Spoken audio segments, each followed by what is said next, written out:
for childbirth, going through a divorce, and actually moving house. And clearly the stresses involved in moving house are going to be made simpler and easier by the quality of the removal company that's undertaking the heavy lifting and shifting and packing and all the rest of it. I have with me Simon Ashton from Smartmove UK, who are a local-based removal company. He's very kindly come in to sort of talk about some of the more interesting aspects of house moves. Now, I guess, Simon, we've seen a very volatile house market over the last 4 or 5 years or so. Yeah. I guess that must have impacted on your business in various ways, shapes and forms. Yeah, it's been interesting. I cleverly or stupidly started my business just at the beginning of a recession, so really 2009, so the recession would go for about a year. Partly because I've been in removals all my life and had run a company before, but was starting up again on my own, trying to keep my overheads down, keep my costs down. And to begin with, my main work as a removal man was being a labourer on a building site, because there was no removals going on. Nobody was moving. I still haven't moved anyone who's a first-time buyer for the last 5 years. Right. And over the period of those 5 years, it's been increasing every year by about 10 or 15%, to the point where now we're busy. So have you seen a real pickup this year? Every year has been an increase about 15%, right. And since last August, it sort of kicked off. And right. I got back from a job this morning, excuse my appearance, about 12 o'clock from Scotland. We'd moved someone from the Dordogne in France up to Scotland over a period of days. Got back about midnight, had a sleep for about 3 hours, and I had a truck going up to London this morning at 4 o'clock, so I met the lads, sent them off. I'm a bit of a control freak. I like to give them everything, make sure we've got the diesel money, the keys, the van starts. So I'm not going to get a phone call from people saying, where are they, or anything. I know they've gone. Had a couple more hours sleep, and then I had a packing crew going out to pack up a house, which we're moving tomorrow. And then I had an appointment this morning in Felixstowe, which is why I managed to meet up with you. Right, so you really cover some quite large geographical areas then. So we do, yeah. You're doing removals in Europe as well as the UK? We'll do anything from... My typical week will be moving a couple of pianos, just for one family here and one family there. We quite like that, because you just turn up, put the piano on wheels, strip it down a bit, get it into the van, deliver it to a new house. That's quite fun work. It always looks very hard. And so is it a case of no job is too small? Or no job is too small. Big? No job is too small, and no job is too big. Partly because people have more and more stuff nowadays. Do they really? Yeah. I mean, you've seen that. Yeah, absolutely. When I started in 1988, we used to traditionally we'd turn up with a Luton van, of which 3.5-ton Luton van, and 2 guys, and that was your job. That would be a household or a 2-bedroom house.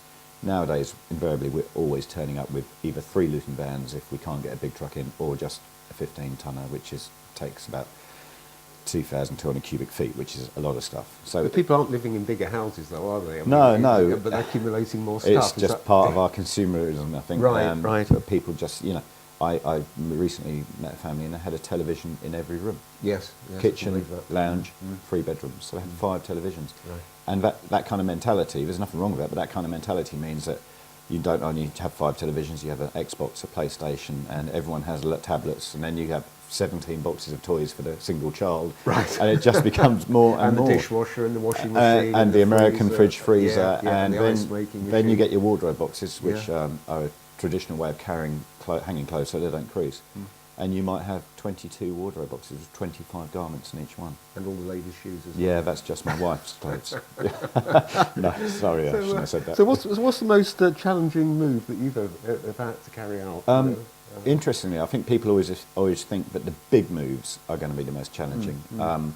Last year I was part of a removal where we had 3 HGV lorries going up to Oban in Scotland over a period of 5 days. That was challenging because there was a lot of driving, and we had to come back with 1 empty truck and then load it up and drive back up again. So in the course of a week we did a lot of driving. That was challenging, but actually what very often you find challenging is when there are divorced couples, and you have to be very sensitive there. Yeah.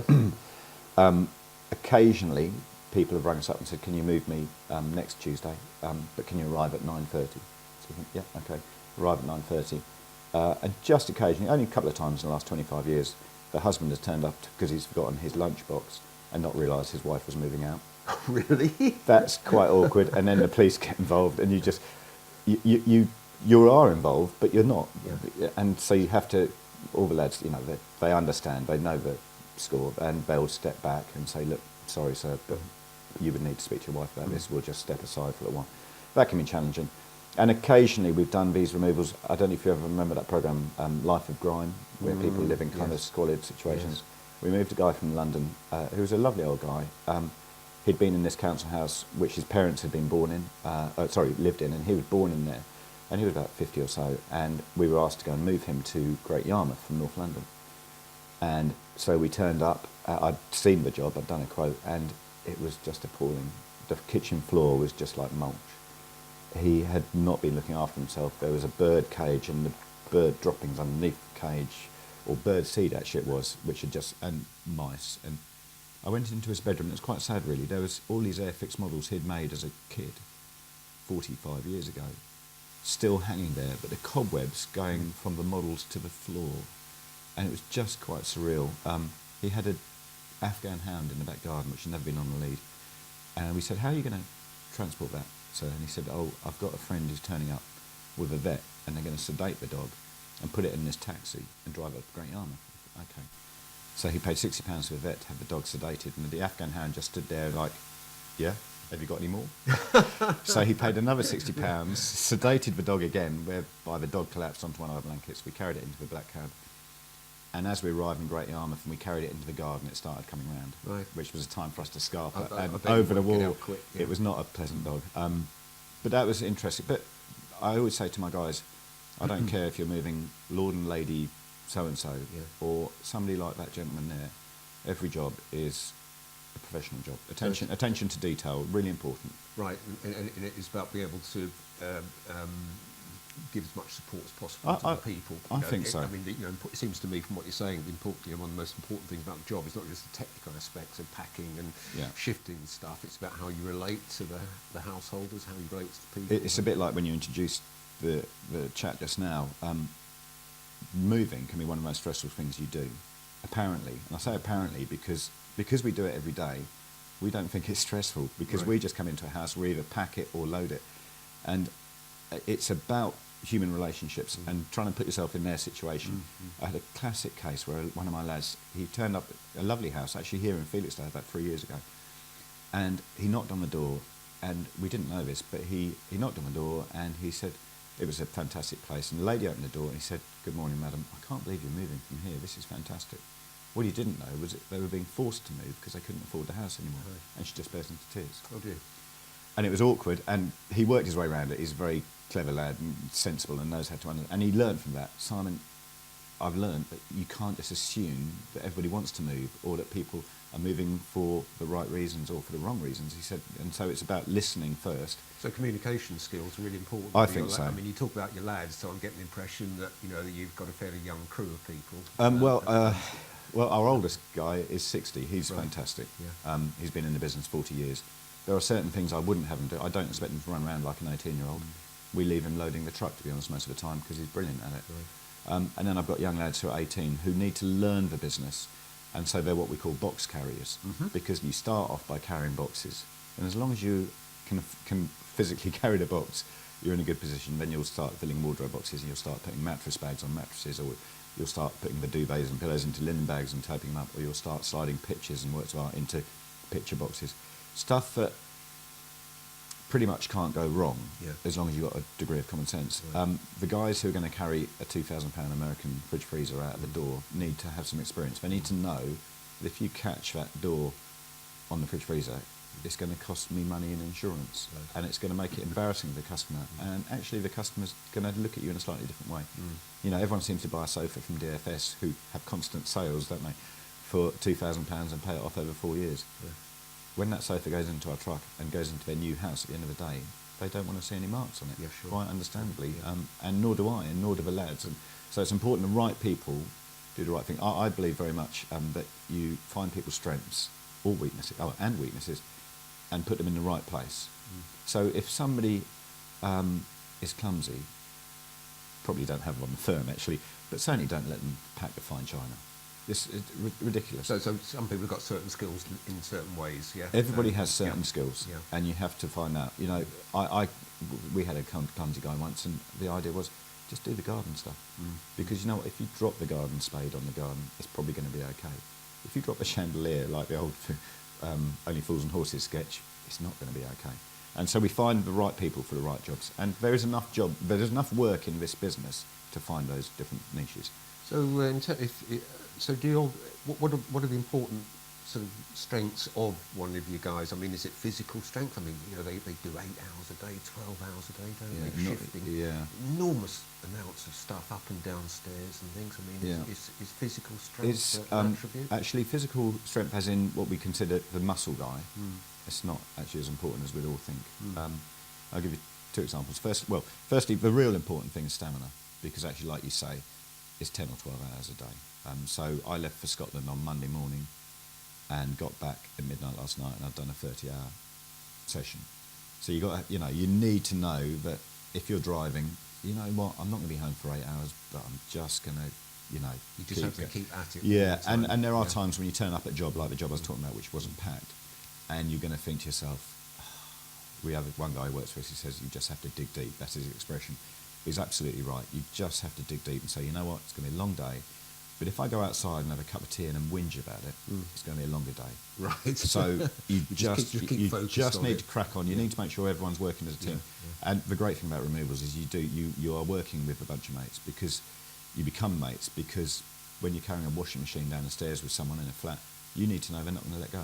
It's really important, because if they do, you're in serious trouble. Right. If you're bringing a piano down from the first floor and there's 4 of you doing it, and you're sliding it down, You need to be able to trust each other. You've got to have a real understanding of each other. You've got to know what each other's going to do, and you need to be able to communicate with each other.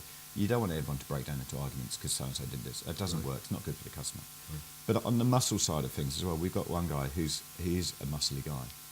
And we're doing a removal recently for a lady who had stressed to me the importance of her books. She's a book collector. She's got a lot of art books and stuff. And she'd paid special insurance for all of his books to be moved from her second floor flat to her house. I understood that totally. Well, this guy always likes to impress people with his muscles, so he's trying to carry 3 boxes at once. And she was impressed. And I said, I've got to tell you that she wasn't impressed. I've got to tell you, really, what she really wants is for those books to arrive safely. Carrying 3 boxes at a time, yeah, it saves us all time, but it isn't what she wants, and it isn't what I really want. I would just rather you carried 1 or 2, and maybe it took us an extra half hour in the day to do this job. But she might have £100,000 worth of books in those boxes. She had 60 boxes of books. It could quite easily be £100,000 worth of books. And if you drop a box and a book gets damaged on the corner, knowing my luck, it would be the most expensive book. And that's no good to me.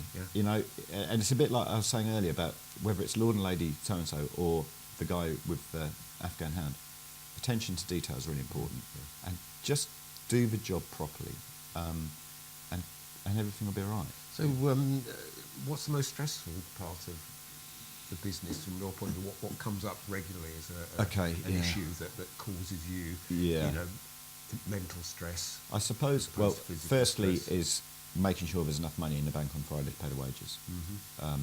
Traditionally, everyone used to pay by cheque, which meant you took 7 days to get your money. And if you've had a bad week, and then you have a good week, but that money doesn't clear for another 7 days, you've got to know that you've got enough money in your pocket to pay the wages. You've got to pay your lads every Friday. Right. They're working men. They expect to be paid on a Friday. They work very hard for it. And so on a Monday, I'm starting to think, right, am I going to have enough cash? And we've come out of the recession, and there's a bit more of a cushion now. It's good. But that's important, because if your men don't turn up on Monday because they haven't been paid, you can't do any more removals, and you can't make any money. Yeah. So that's important. The other kind of stressful things, I suppose, are when... I don't know, somebody will ring you up, you have 2 guys on a job and say, Simon, we couldn't get it all on the truck and we've got to drive 50 miles and we need another vehicle. Can you send one? Well, that's not so easy, because all my vehicles are out and I've got no other guys. And you're then into sort of panic mode, because you don't want your customers ringing up and saying, Simon, we've left a load of stuff in the garden, why is that? And so it's a question of, I would then probably ring around a few other removal companies I know. I've got friends who run them and say, have you got a Luton van available? Can you shoot over here? I'll give you £100, so and so. Resolving a problem for the customer, even if it costs me money, that's important. I mean, it does cause me stress. The reason I say it's important is because if it costs me money, I learn the lesson. If it doesn't cost me money, and I just say to the customer, well, you'll have to wait, we'll have to send another van back, you don't learn the lesson. I always find you learn lessons that cost you. So that kind of thing, it works for me. And next time you make sure the van is a bit bigger, or you've actually got a cubic foot right, which is what I call when you go around, you work out how many cubic feet there is in a house. If it's 2,000 cubic feet, you need a truck that holds 2,000 cubic feet. And so it's always learning your trade, isn't it, all the time, even after 25 years. Do you ever find that you have difficulties around completion dates, where solicitors are messing around? It's a constant nightmare. There's a date has been set, everybody's geared up to that, Yeah. And then for whatever reason somebody shifts the dates, or... It's very rare that we have a date set in stone until a week before. And the real issue you get then is a lot of removals happen Thursday and Friday, because obviously everyone wants to be in on Friday, so they've got the weekend to unpack. Right. I understand that, and people also, towards the end of the month, like to move, because then their mortgage starts on the first of the month, or whatever, or at the end of the month when wages come in. The problem with that is I can do nothing Monday and Tuesday, and I've got sort of ability to do 3 or 4 removals in a day, and then you can have 7 jobs booked in. Right. And you then have to ring up these people who you've formed a bit of a relationship with, because I go and do the quotes. And there are others who do it, but I'm the kind of manager I like to... my strength, I suppose, is I am a removal man, but I like people. I like communicating with people. So I like to meet the people. I generally win the quote if I go in and meet them, and it's a sensible price. And so I then sort of very often I say I'll probably be the team leader on your removal as well, which becomes impossible once you've got more than 1 or 2 in a day. And so... it's this people side of it. I like to meet them and see them all the way through, and then you've got this issue of I can't do that removal now, and you have to ring up these people who you start to form a relationship with and say, actually I've got an issue with that date because you've only confirmed today and 3 other people have already confirmed, and I've got 3 guys on holiday and I've got a truck. This is where the whole thing gets very, very complicated. It's really complicated, because then they will probably be part of a chain. Yeah, they feel you've let them down a bit when you haven't really. But there is only a finite number of jobs you can do in a day. Sometimes you can call in another company. Would you mind helping me out here? I don't like that because you've established a relationship with the with your customer, and then you're passing it over to somebody. And they don't view my customer as their customer. They see me as a customer. Yeah, that's right. And it's generally, if it goes wrong, the customer comes back to me and says, Simon, and so I don't like subcontracting work out.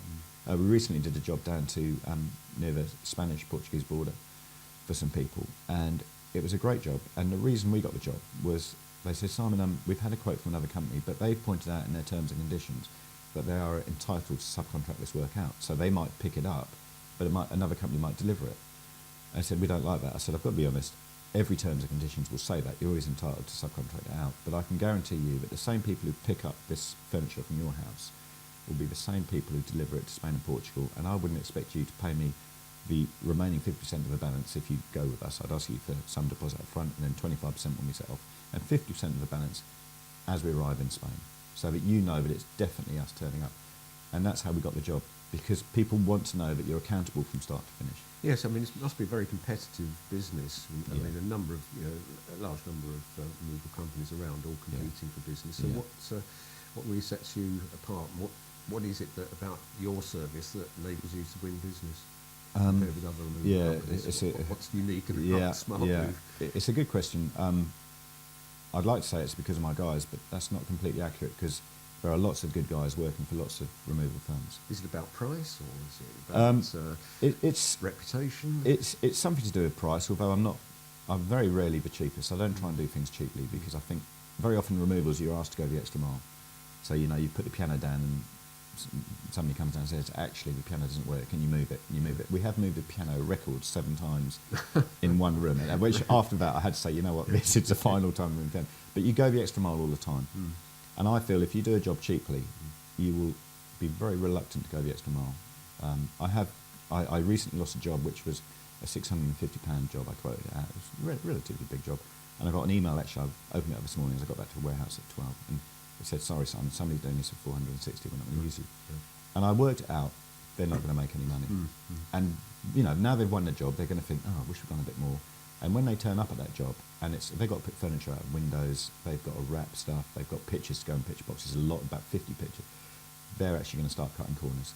Don't put the pictures in boxes because it was only 460 quid. And it goes wrong. So we're not the cheapest, we're not the most expensive. There are some very expensive people out there. We're normally the middle of the road. What sets us apart, I think, is our reputation, but also, again, it comes back to the three words: attention to detail. Right. I just think it's really important. I do some work for a local artist, and they had a load of pictures delivered at Christmas for a party, and they had all this blue polystyrene protection around it. So, and they asked me to throw it all away. So I thought, well, I mean, any time we wrap a picture now, we're going to wrap it like the professionals do in blue polystyrene. The guys enjoy it because it makes them look professional, and the customer thinks, oh, that's a nice touch. Good, yeah. But also, I don't get any damage on pictures or mirrors.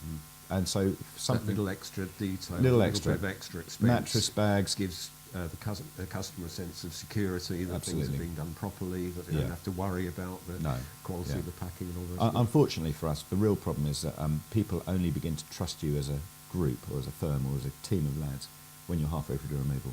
So when we arrive at 7 o'clock or 8 o'clock in the morning and we say hi, You're an unknown quantity. they know me, and then I just say, well, this is John, this is Jim, and this is James, or whatever, and they shake hands and say, all right, good, and then we start. They still don't know who we are. Sure. They've never actually seen me carry a piece of furniture. They're just going on what they've heard or the fact that they trusted me when they met me. And very often what you see is they're quite stressed to begin with, and then about 11 o'clock you see them starting to relax because they realise, A, you're doing all right, B, you are going to get it all in the vehicles, and C, you haven't damaged anything yet, so you must be all right. And then when they get the keys to the new house, they sort of go, and they just change completely, and suddenly it's a cup of tea, boys, and, Right.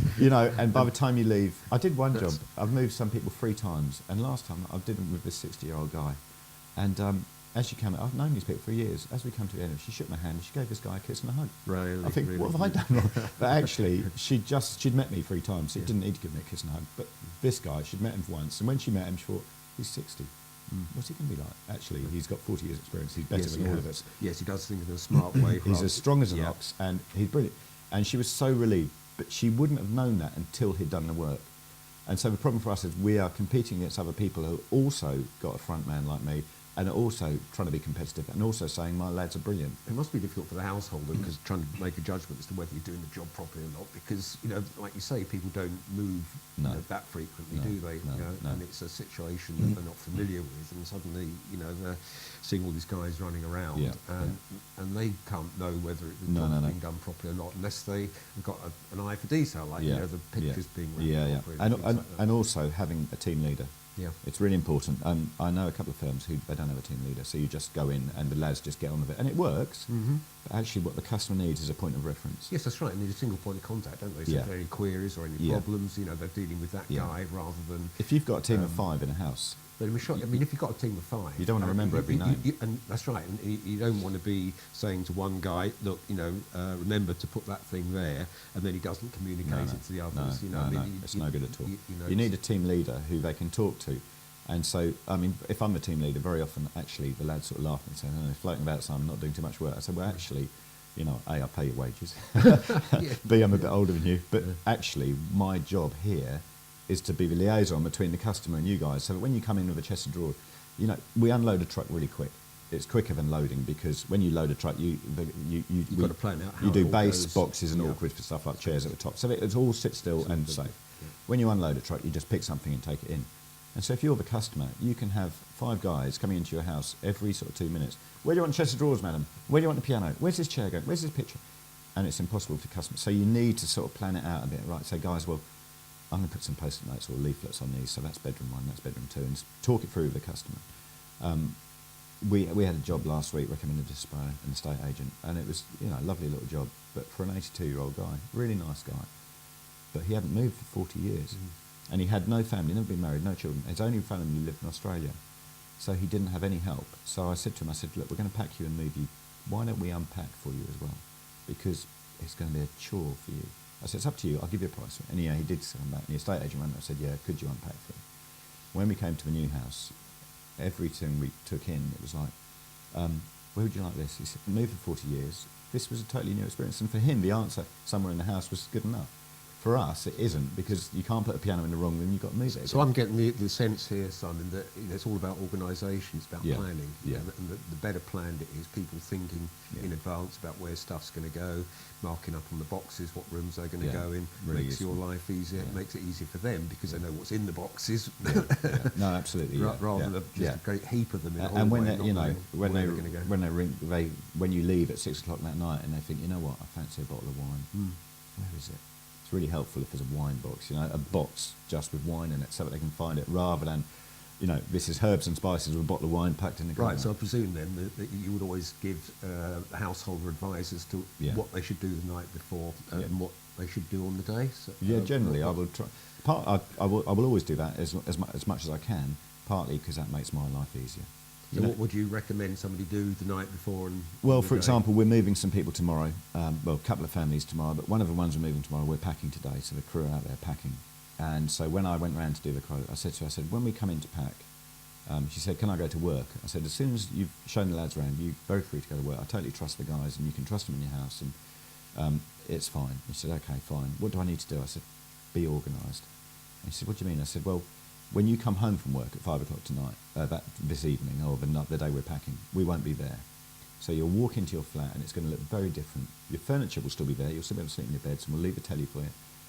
But everything will be boxed up. So if you haven't put free plates, because it's a family of free plates, free knives and forks, free cups, free mugs, some orange squash for the baby, and some food aside, you're going to have a takeaway. And you'll have to borrow some knives and forks. And so I said, just put everything. We all know in our firm that if people leave stuff in the kitchen sink, that's not for us to pack. Mm-hmm. So it'll be a saucepan, some baby milk or whatever. So I say, put stuff that you need from the kitchen in the sink, and they'll pack everything else. And listen to me, they will pack everything else. They'll leave you your kettle and your toaster. But don't expect to open the cupboard because you need some tomato puree and find it. It won't be there. Likewise, in your dining room or in your lounge, you will need some paperwork for the sale of your house. You're going to need to read your gas meter, your electric meter, your water meter. You're going to need to ring your solicitors and your estate agents. You're going to need to ring your bank. You're going to need your PIN card so you can do a bank transfer to either pay me or to pay your estate agents or however it works. I said, so put that aside in a bag on the kitchen, on the lounge coffee table or something. Tell the lads which is not to be packed, and they'll pack everything else. Likewise in the bedroom, you might want your pyjamas, you might want a lamp, you might want to finish your favourite book. But it will be packed if you don't put it somewhere sensible. It's about logistics. You see all these lorries and they talk them. So logistics is a massive word. It's basically about being organised and making sure everything goes smoothly. So when we turn up on tomorrow morning to do this removal, all the guys have got to do is a final couple of boxes of packing the stuff that they had for tonight. Otherwise, it's dismantle furniture, get it in the van, boxes in, load up and go. In a new house, unload, build the furniture again, and we can go. Our day is hard enough as it is. It's a really tough job, actually. But don't make it harder for yourself by not telling people to be organised. So clearly it is a tough job. What led you into this business in the first place, Simon? Not being very good at school, I think. School wasn't my finest moment. No, I was born in a village near Woodbridge, and there was a local guy who ran a man with a van firm. Mm-hmm. And I'd done a lot of factory work and farm work. I'd tried it all, and for me, it wasn't for me, that kind of work. I just found it just didn't really float my boat, so to speak. And a lot of my mates and I, it was just a question of, well, shall we go and speak to so-and-so and see if they'll employ us?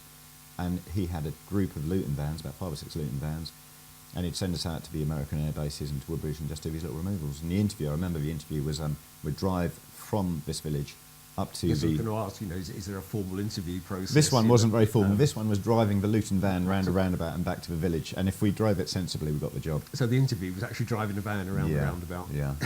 And if it didn't fall over, you got the job. Yeah, if you didn't go too fast and burn too much rubber, then you got it. And I must admit, my interview isn't like that at all. But most of the people I employ are people I know or people who know someone, because you're looking for a character, you're looking for a kind of sense of trustworthiness, you're looking for someone who will graft, as we say, you're looking for someone who can communicate, you're looking for someone who's got some common sense, you're looking for someone who will develop stamina and doesn't want to go home at 2 o'clock in the afternoon. And you need, I think, you need to find someone who you know, and so nearly everyone who works for me has been someone who's come to me through a friend or someone who I've worked with on another firm, but they're self-employed, and they said, you know what, think about leaving, well, give me a call when you do and we'll see how we get on. And we're all self-employed. It seems to be the way ahead. Most removal firms now, whatever they say, are employing self-employed people. It saves on holiday pay, etc. Unluckily for all of us, the lads don't like it, and nor do I don't get holiday pay either. But it means that people are really keen to work. With a self-employed guy, if he turns up and he's lazy and no good, you just don't have to ring him again. Get the job again. You don't have to ring him again. If he's on the books, you can't get rid of him. And it means also that self-employed people, they know that when they come to work for me, they need to impress. They need to have all the things that we talk about in our firm, because they want the next call. Because self-employed people have to work for 3 or 4 different companies to keep themselves busy. and it works really well. Right. We've got a great team of people. There's as few as 3 of us to up to 15 of us. So we've done big office So moves. you can flex, you can expand Yeah. the team and reduce it. And if I'm the quiet, workload. they'll find work with other firms. So and if it's really quiet, in January and February, I guaranteed some of my lads 20 hours a week because it was very quiet. And you know what? They knew that it cost me money. My warehouse was as tidy as it ever been because we were sweeping the floor numerous times. But they actually really value the fact that I took them on board and valued them, and that I knew that they needed some money each week. And they're out there. I met one of them this morning at 4:00, and off he went to London to do his thing. And the other one I met at 6:30, and off he went to do his packing job. And they're still there. And for me, that's really valuable. People who stay around, because I haven't got to retrain people. And you develop this relationship which works. They're brilliant lads. I love them working for me, and I hope they like working for me. Right, Simon, thank you very much. I mean, it's some fascinating insights good, in thank you. there. I mean, it looks like a crude, hard, difficult kind of business to be in, but there's a lot of subtlety clearly involved in dealing with people, in customer relationships, planning, the whole logistical thing. Absolutely fascinating. No, thank you. Thanks for coming in, No, and thank you. I hope you have a slightly less stressful remainder of the week after your long trip up to Scotland. Yeah, no, will do. So good luck with everything. Yeah. Thanks for coming in. Pleasure.